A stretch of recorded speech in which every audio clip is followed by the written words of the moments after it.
Is Jac Caglianone turning a corner? I'll give you my thoughts next on Locked On Royals.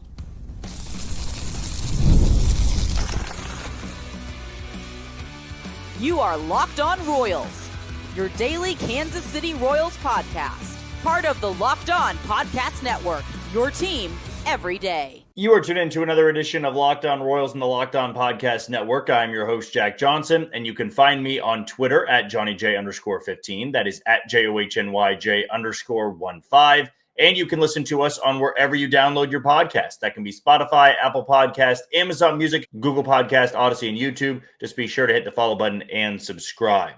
For you first-time listeners wondering how this channel works, I bring you episodes Monday through Friday, 30-minute episodes in length, though it'll be a little bit different this week. I will have episodes Monday through Thursday, but I'll be getting married this weekend, as I told you guys on Friday. Thank you all for the kind words. But you can expect our Mailbag Friday to be on Thursday, just not going to have anything Friday, Saturday, or Sunday. But if you're looking for recaps after the game, you can check out Chance Lebo in the Locked On Royals postcast, where he'll go to you live for about 15 to 20 minutes, giving you all his thoughts on that Royals game. Before we get started, I want to tell you that today's show is brought to you by 5-Hour Energy. Enough with boring, flavorless caffeine. It's time to give your caffeine a flavor upgrade with 5-Hour Energy shots. Go to www.5hourenergy.com or Amazon today. We know in this final week of the regular season, the Royals are not really going to be competing for a playoff spot. They're one game away from being eliminated. They are 6 games back, I believe, of the Houston Astros and the Cleveland Guardians. We just know it's not in the cards. It would take a catastrophic collapse from both those teams and the Royals winning out this entire week to get into October. We know what the reality is of this team. I don't feel I need to repeat myself in that way. But there still are things to play for in this final 6-game stretch of the season. They'll be on the West Coast against the Los Angeles Angels, and then they're going to be in Sacramento taking on the Athletics. And I've said that it is important that this team finish with a winning record. And to do that, they're going to need to go 4-2 in these final 6 games. Is that doable? Well, you like their chances taking on an Angels team that is now bottomed out and is in last place in the AL West. And then maybe you feel good about getting your offense going for the final 3 games in a very hitter-friendly ballpark against an Athletics team that doesn't pitch as well, but also swept you when you faced them in Kansas City earlier in the year.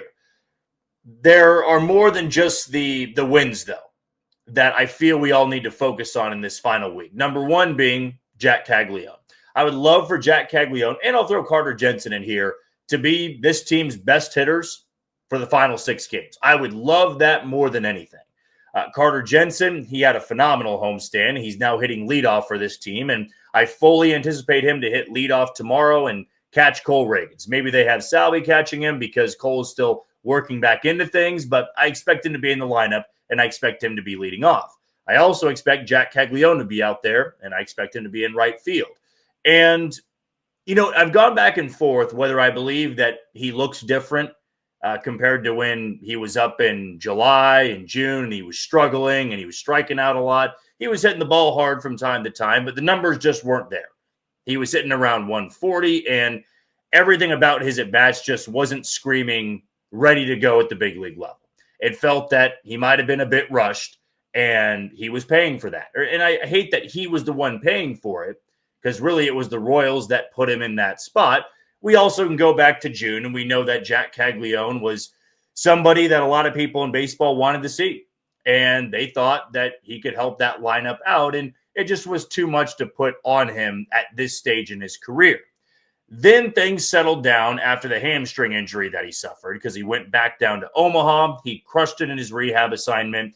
He was better with his pitch selection. He was hitting to all fields. The power was there. So you went, okay, now that he's had, 40-some games in Omaha, or whatever it was, 30 to 40 games, and he's hitting well over 350, and he's just crushing the ball every single at-bat, we know it's not a challenge for him. It wasn't that they overreacted to his AAA numbers earlier in the season, because he was continuing to do the same thing.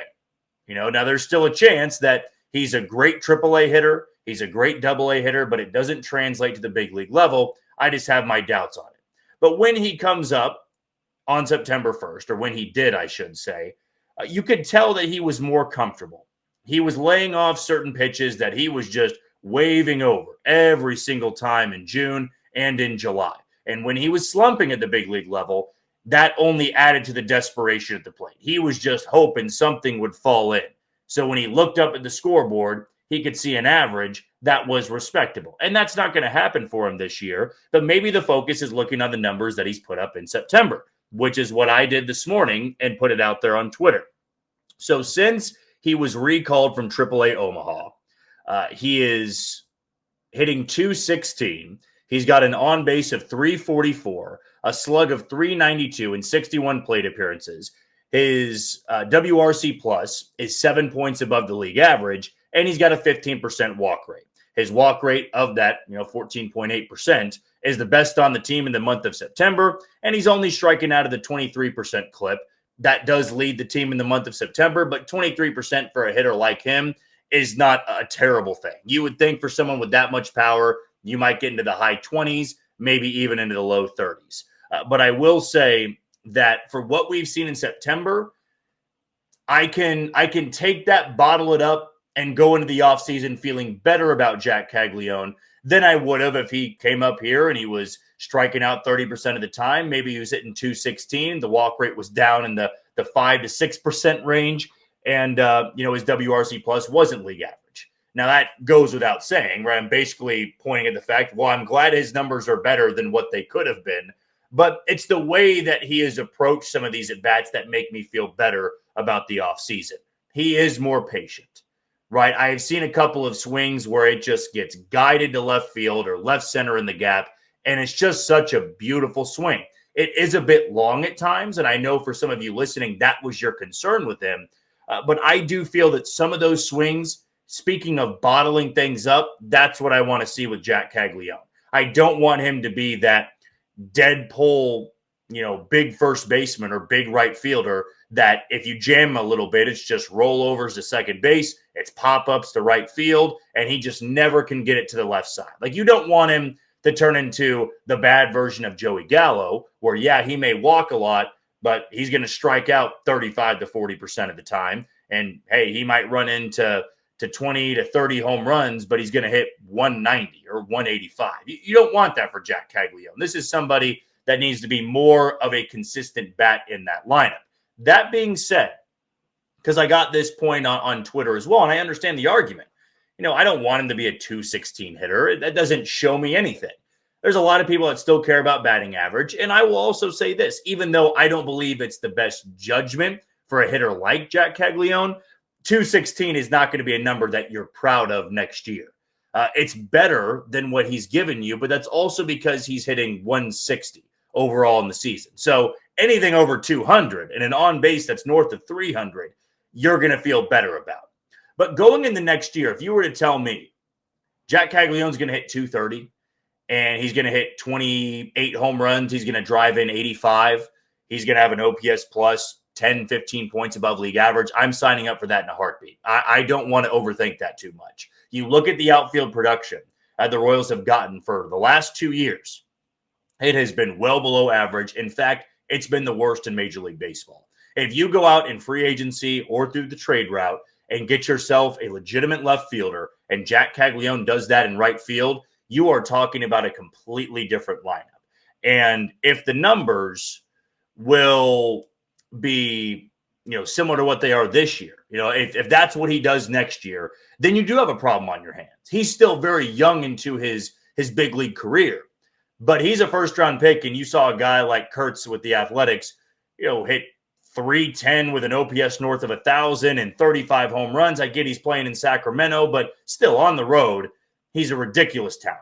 And right now, he's the best player coming out of that draft. So if Caglianone hits 140 or 150 next year, now you're starting to be concerned about what he might be able to be.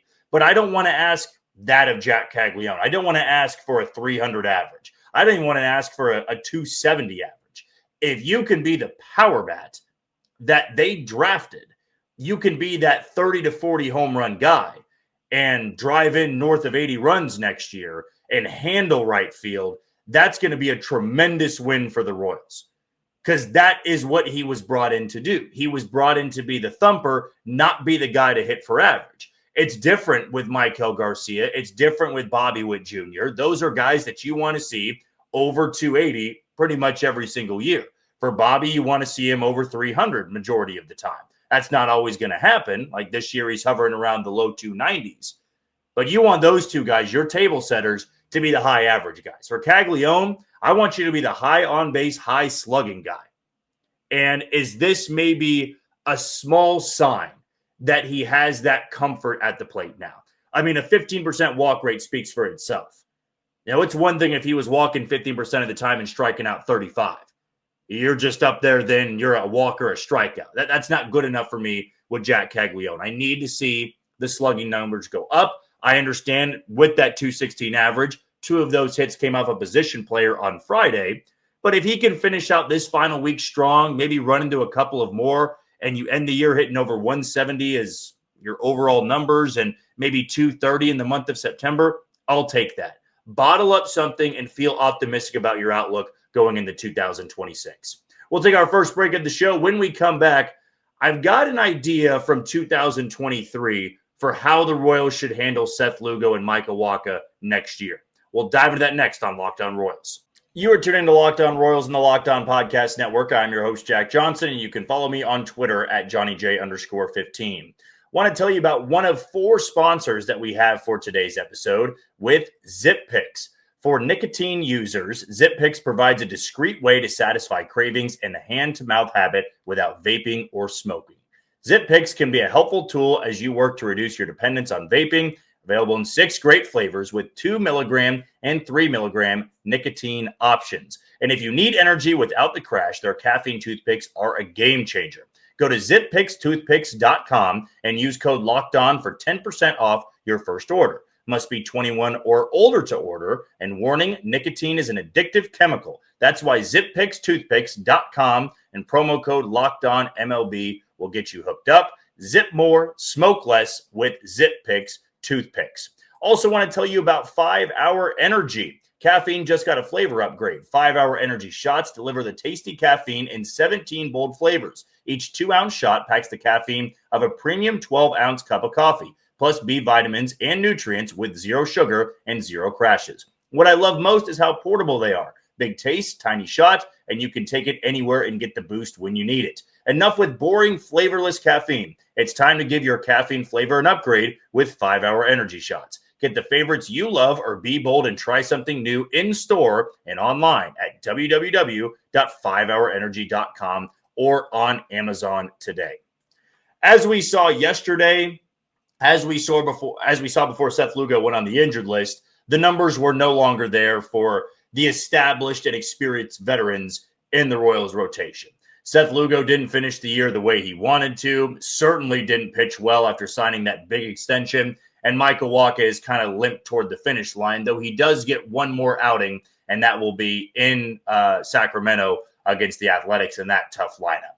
But it kind of appears that both of these guys are going to roll into the 2025-2026 offseason with an ERA over 4, which it's not awful. It's not a 5+ ERA or a 6+ ERA, but for what they're making, it just wasn't good enough this year. And it's unfortunate for Wacha because he was this team's most consistent arm until he wound up on the concussion list and he gets tagged for 7 runs against the Mariners and then 6 against the Blue Jays. Like, you put those 2 starts together, it completely inflates his ERA. There's still numbers, though, that count toward the season.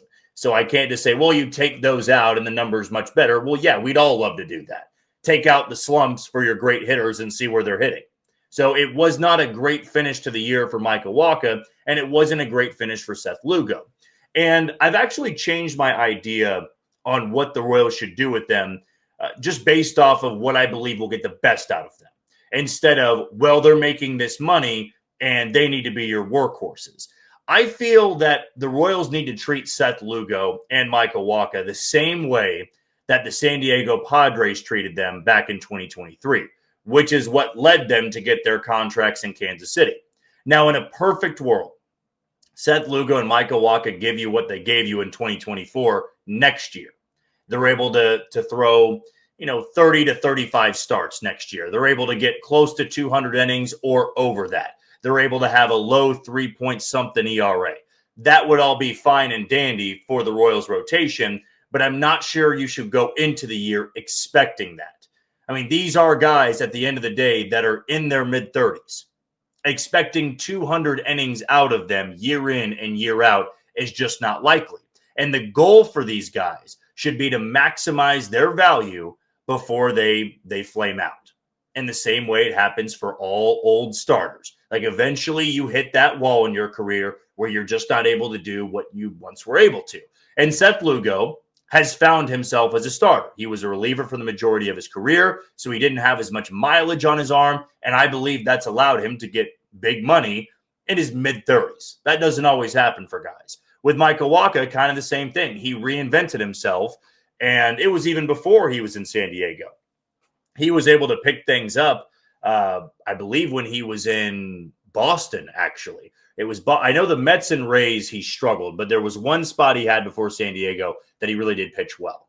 And you want to be able to recapture that. And you want to not just have it next year, but potentially the year after that. And so my point after all of this rambling is that I believe you need to put some form of an inning limit on Lugo and Wacha. Would I rather watch Michael Wacha throw 175, 180 innings next year with a 4.3 ERA? Like, would that be maximizing Michael Wacha's value? Or would I rather see 130 innings of Michael Wacha with a 3.15 ERA? So, yes, I might need to rely on the bullpen a little bit more. And Michael Wacha starts and Seth Lugo starts, so you can kind of pick up what I'm putting down here. I expect the same from Lugo, right? If Lugo gives you a solid 135, 140, I'm not complaining about it. Now, here's an example. Now, Noah Cameron didn't start with this team until the end of April, so he missed the first month of the season in Kansas City just because he was starting down in Omaha. But he's had a really efficient 135, 140 innings. And when we look at Noah Cameron, we say, that's exactly what you need from a number 2 or number 3 in that rotation. Chris Bubic, before he went on the injured list, he was at about 110 to 120 innings, I believe. But a really efficient 110 to 120. If you've got all of these arms for depth, I feel you have to try to capitalize on that. If you have Ryan Berger break camp with this team and Stephen Kolek break camp with this team, I feel this is how you can get the most out of Lugo and Wacha. They're not 25, 26-year-olds anymore. And I'm not sure I want to see Berger and Kolek in AAA. I was so against this when Lugo and Wacha signed the contract, right? I've heard people say, well, how about a 6-man rotation? Or how about limiting their inning workload? And I'm saying, well, you're paying them to give you 180 to 185 innings. And I'd imagine the Royals would say the same thing next year in spring training. They want to see 32 starts from those guys. They want to see 200 innings because they know they're capable of it. But now back-to-back years, we saw Seth Lugo kind of tail off for a month or 5 to 6 starts in a row when he was out of gas. Well, how about pushing back that struggle, holding off on having him, have 5 or 6 meaningful starts in August and September where he's not the same guy, push that off until maybe the next year in April, right? Because you work deep into the postseason. But if I'm, going through a Seth Lugo or Michael Wacha start next April, and he gives me 5 solid innings and 65 pitches, I know you don't want to go to your bullpen when a guy is rolling like that, but the future outlook, the long-term outlook needs to be the focus. It's not always going to be perfect, right? I don't believe they wanted Chris Bubic working into the 7th inning that early in the season, but his pitch count was low. Maybe it's just a pitch count thing and not an inning workload, right? That would probably make more sense. Maybe it's 90 pitches. And over the first half of the season, he doesn't go above 90 pitches. No matter where he's at, that's what you're going to roll with. And maybe you can save him deeper into the year. That's, in my opinion, how things need to go with this rotation. I don't want 170 to 190 innings of Wacha or Lugo if they're not great arms at the back half of the schedule. I'd rather have efficiency all season long where maybe you need to rely on the bullpen to give you an extra inning or 2 every time out. And maybe that's why you have Berger and Kolek in the bullpen to help with that. Now, if they only get through 4 innings, Good thing you can turn to Kolek for 3 or Kolek for 2. I'm not a manager. I'm not somebody that makes these decisions. But I just don't see it being the same Seth Lugo in 2024 if he's throwing 200 innings or 180 innings next year. Now, he wound up on the injured list a couple of times. Same thing for Michael Wacha. You want to make sure you can avoid that, and I believe this is the best way to do it. Try to prolong that success. Get as much as you can in those 5 to 6 innings. And if you have an offense that's able to demolish the other pitcher, it's going to be a great thing for you. Hey, if it's 6-0 and Wacha or Lugo's through 5 innings on 70 pitches, you can go to the bullpen, save those guys, right? Even though you want to get some extra length out of them, with all the injuries that happened with the rotation this year, I feel it's all right to kind of lean on that bullpen even early on in the season. The Cleveland Guardians in 2024 got the least amount of innings out of any AL Central team from their starting rotation, and yet they won 90-plus games. Now, it means you got to build a strong bullpen, and that should be a focus for this team, but I don't want to see some of these starters be run into the ground because you can expect them to fall off in the second half. What do you think? Let us know in the YouTube comments below. We'll take our final break of the show. When we come back, let's dive into those injuries, how it hurt the Royals season, no pun intended, and what they can do to help that next year. That's coming up next on Locked On Royals. You are tuned into Locked On Royals and the Locked On Podcast Network. I'm your host, Jack Johnson, and you can listen to us on wherever you download your podcast. 2 more sponsors I want to tell you about, beginning with Nutrafol. You've probably seen a million ads for hair growth products and thought, sure, like that actually works. There are so many products out there, and it's hard to know which ones are actually going to do anything. That's why you should give Nutrafol a closer look. Nutrafol is the #1 dermatologist-recommended hair growth supplement brand trusted by over 1.5 million people. And it's not just the hype. It's the supplement clinically tested that targets the root causes of thinning and shedding with a proactive approach. See thicker, stronger hair with less shedding in just 3 to 6 months with Nutrafol. For a limited time, Nutrafol is offering Locked On MLB listeners $10 off your first month subscription and free shipping when you go to Nutrafol.com and enter promo code LOCKEDONMLB. That's Nutrafol.com with promo code LOCKEDONMLB. Also want to tell you about Monarch Money. Most people can't name all their financial accounts or even what they're worth, whether it's 401ks, properties, or investments. And when you don't have the full picture, you can end up leaving money on the table. That's why there is Monarch Money. It's an all-in-one personal finance tool that brings your entire financial life together in one clean, easy-to-use interface on your laptop or on your phone. Monarch is built for people with busy lives. If you put off organizing your finances, Monarch is for you. Monarch does the heavy lifting for you. And you can link all of your accounts in minutes and see clear data visuals, smart categorization of your spending, and finally feel in control of your money without ever touching a spreadsheet. Don't let financial opportunities slip through the cracks. Use code LOCKEDONMLB at monarchmoney.com in your browser for half off your first year. That's 50% off your first year at monarchmoney.com with code LOCKEDONMLB. Another Royals arm went on the injured list for the rest of the year, and Lucas Erceg, one of the highest valued arms in this Royals pitching staff. He gets his season cut short. That didn't surprise me too much because when I was at the game on Wednesday and we were down in the post-game press conference room, Matt Quatraro had said that he had been dealing with some fatigue. They went out to check on him in that inning where he gave up the go-ahead home run to J.P. Crawford. Annie Rogers asked about it, and he said, yeah, he's just been dealing with some fatigue. And that was almost the writing on the wall of, oh, his season probably needs to be done then. And Erceg, has his season shut down. Hunter Harvey, not too long ago, had his season shut down. Ryan Bergert's had his season shut down. Seth Lugo's had his season shut down. It was great to see Cole Reagans get back out there. I want to see him for 2 more starts to close out the regular season. And then the goal of this offseason is to get everybody rested up, everybody healthy, and ready to go for spring training in February. I haven't seen a Royals team deal with this many injuries in a long time. And it definitely was on the pitching side of things. Yes, they had their guys that went through injuries in the lineup. I feel that a time or two, they had a major key player, miss a couple of games here and there.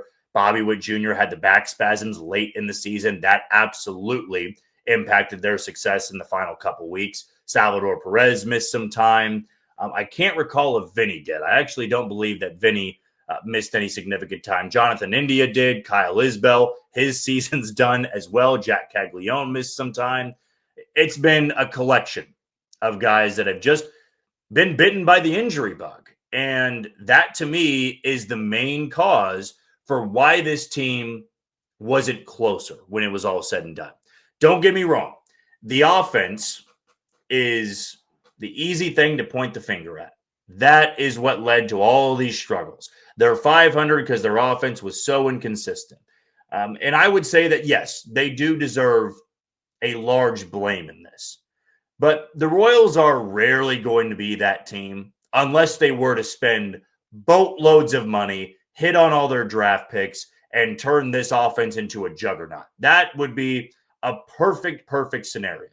But I would say in this era, for their ballpark, for the coaches on this staff, their goal is to beat teams with their pitching and defense. It's what brought the Royals success back in 14 and 15. You had a lights-out bullpen, you had an offense that was good enough, and you had a rotation that was good enough. And when that rotation goes through its fair share of injuries, you got to make sure you have the depth to replace it. And the Royals, in the end, just didn't get that depth until the second half of the season. I mean, they started Rich Hill. They had a couple of bullpen games. They put guys out there on the mound that just were not really big league starters. And that's going to cost you some games. And here we are. The Royals are 6 games back, and you have to wonder in some of those games where they didn't have a healthy Cole Reagans, a healthy Seth Lugo, a healthy Michael Lorenzen, a healthy Noah Cameron. When they didn't have those guys out there, it cost them some games. So as I teased going into this break, how do you prevent that next year? Some of it is just randomness. Guys might be injury prone. That's Hunter Harvey, in my opinion. I don't believe you could do anything different with Hunter Harvey because in the end, he's just not built to last for a 162-game season. So yes, it's about bringing in guys that are more durable and trying to protect the guys that maybe dealt with a few injuries, a few different injuries. Like Cole Reagans next year is not someone you should go into opening day and say, you got to give us 210 innings. You got to strike out 230. You hope for that. And if he can be healthy for the entire season, I'd imagine he can get there. But trying to manage it a little bit differently and be more cautious, I don't see there being anything wrong with that. Now, this means the bullpen has to be a top 5 bullpen again. You have to get length from Carlos Estevez, Lucas Erceg, Steven Cruz, Angel Serpa, Jonathan Bowen, Luinder Avila. All of those guys have to be above average relievers. Because if you're going to pull some of these starters to prevent injury, to make sure that they are still fresh and ready to go in the second half of the season, then those guys have to give you valuable innings in the 6th, 7th, 8th, and 9th.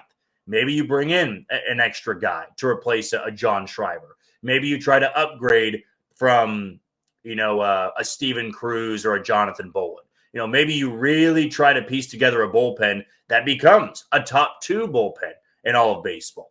We know it's brought the Royals success in the past, and I believe they've had a good bullpen this year, but not everybody in that bullpen is completely reliable. We've seen Cleveland have this tremendous surge and put themselves in a great spot for the postseason because they can rely on the depth of that bullpen. They don't need a ton of innings out of their rotation, and their offense just does just enough to get it done. That's what you need to hope for with the Royals. And maybe you take this year and just throw it out and say, no, the injuries got them in the end. If they finish 83 and 79 and you go, yeah, they had some key guys go down for an extended period of time throughout each and every month, well, I can feel okay about 83 and 79. What I can't be okay with is going through this same charade next year where you're losing key guys for that rotation and that bullpen and that lineup where you just kind of feel like you're always treading water. You never can quite get your head above the surface. You just were trying to get back up to the top. And every time somebody got hurt, you went a foot deeper. And the Royals were constantly scrambling to stay afloat and have the depth. And sometimes they just didn't have the depth in certain spots, whether that be in the bullpen or that be in the starting rotation. That'll do it for today's edition of Locked On Royals and the Locked On Podcast Network. I've been your host, Jack Johnson. Thank you for making Locked On your first listen every day. For your second, find the all-night Locked On MLB Game Night. Every game, every night until a World Series champion is crowned. Get local analysis on a national scale and find MLB Game Night on Locked On MLB on YouTube or wherever you listen to your podcast. Tomorrow, we are going to preview a series in Anaheim, talk about Cole Reagans a little bit more, and who knows, maybe we'll throw out another free agent option that the Royals should be looking to in the offseason. But until then, you take it easy, Kansas City.